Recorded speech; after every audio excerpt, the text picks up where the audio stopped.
Morning, everybody. Mike McCoy here. This morning I'm going to talk about why I actually hit that dog the other day, for I think that needs to be explained. See this right here? That's what we call a guide. And that's exactly what it is. It guides the saw. Now, the old man that told me most of what I know about sawmilling told me that you never saw with your guide. And what he meant was making that guide hold that saw in a position that it didn't want to be in. The way to set up a guide, I've always been told, is to open that guide up. Unscrew that, them screws in there, I don't know if you can see the threads on them or not, and back them up, start the mill, and let that saw find its place at full RPMs, and then bring the guide in till it almost touches. I'm talking just as close as you can get it without touching the saw on both sides, and your guide's set. And it's extremely dangerous to do that with the saw running, for your hands is right there at it. I can attest to that, for I cut my thumb off on this very saw here one time, messing with the guide. And the way you move the guide around is, I don't know if you can see it or not, but see that screw, you loosen that, and there's a hand knob there, and you can screw the guide in or out. Well, this saw here is the only saw that I've ever had any experience with that you can actually move the guide and put the saw somewhere where it ain't naturally at, where it's not naturally supposed to be there, and the saw will saw. And what happened is somehow or another I had run that saw over probably 1/8 of an inch further toward the carriage than it should have been, and further than it wanted to be. And that's what caused me to hit the dog. My dial up there was showing one thing, and the saw was actually sawing over further than what the dial was showing. And this saw here, this is a thick saw. You can see right there, see how thick that is?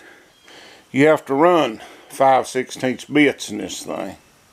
I don't like this saw. I've never liked it. I'd have never bought the saw, but I wrecked it when I was trying it out, and I felt obligated to buy it, and I bought it, and I kept it pushed back in the corner, and I've wrecked every good saw I've got. So, and all these saws that I've ever had any dealings with, down here where that nut and collar is, they call that the eye. And it is always thicker down there than here at the end of it, and we call this the rim. For whatever reason, this saw is the same thickness all the way down. It's just like one big plate of steel. I think it was an experimental saw when it was made, and it's not a good saw. It saws pine, saws poplar, and I can make it saw oak, but that thing takes an awful wide kerf, and I just don't like it. But I'll soon be 67 years old. I've got cancer that they say is going to kill me one of these days. And I cannot justify paying $3,000 for a saw that I might not run over a year. I might not even run it but a few months. So I don't want to do that. And I'll probably just keep using this saw. But you've got to watch that thing like a hawk. If that guide ain't set perfectly on that saw, it won't saw. And it's just a very finicky, not very good saw. But you know, for no more than we do, and the way my health is and my age and everything, I just can't justify spending the money for another saw. Now I'm going to go over here and show you about the dial. I'll be right back. Okay, here's the dial. I'll zoom you in there and try to hold this thing steady. You see that 1 inch mark right there? The way the dial's set up, it's like 2 inch, 1 3/4, 1 1/2, 1 1/4, and then 1 inch. That black spot at the 1 inch mark, I never ever let the tip of that touch that black. I want to come up just as close to it as I can, and that'll make a 1 inch board. When I sawed that board that hit the dog, the pointer was right at the 1 1/4 inch mark. It was just a tad shy of the 1 1/4. And by all reasoning, it shouldn't have hit it. But as much as I've done this, I know the darn thing was going to hit. And sure enough, see that mark right there? Focus. That shiny spot, that's where it hit. And you know, I just, the part of my brain that says it's going to work evidently was working the lever instead of the sensible part of my brain said that's going to hit.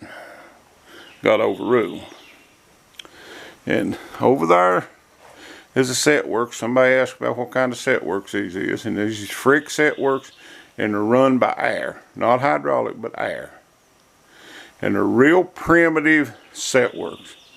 What's in that box right yonder is micro switches, and there's a bar down in there trips a micro switch, and when it trips a switch, it stops.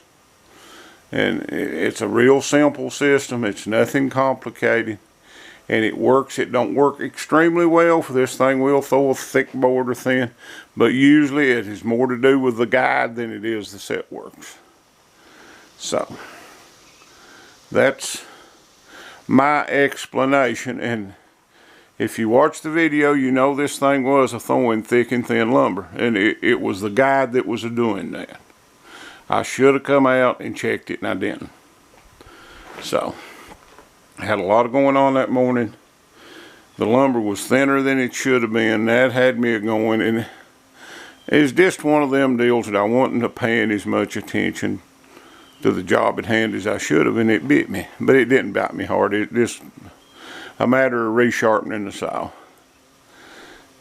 And me throwing a fit after that, and Mother and Paula laughing at me. But that's the explanation on that. It ain't that I just hit the dog to be a hitting. By what that pointer was saying, it shouldn't have hit it. But what my brain was saying, for I can look in there and I can tell within a 1/16 how thick a piece of lumber is, I figured it would, and it did. So, okay. But that's a little bit explanatory of what took place. And we'll just keep on keeping on, you know. I may break down and buy a saw, but I doubt it. I convinced myself I'm going to, and then I won't. If I knowed it would, you know, even bring part of its money back when we sell the mill, I would. But this mill is old. It's a dinosaur. It ain't going to bring no great amount of money. And I realize that. So, you know. And again, it may just wind up going to the scrapyard. I don't know. And don't really care, for I won't be here when it happens. But yeah. That's where we're at this morning. Hope everybody has a great 4th of July. Today is the 4th. I'm down here by myself. Mother's up there cooking. And I may put a little bit of that in this video too. That here's one of the reasons I love this little lady. Look up here. I don't know if you can see it, but there's sweat running off of her.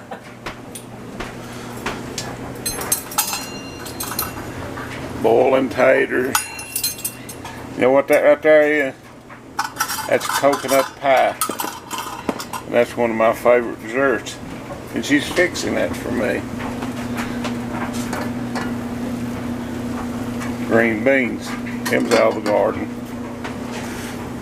Look, sweat's dripping off the end of her nose. Slaving in this hot kitchen for me, and I do appreciate it. I know I'll give her a hard time. She's a pretty good kid.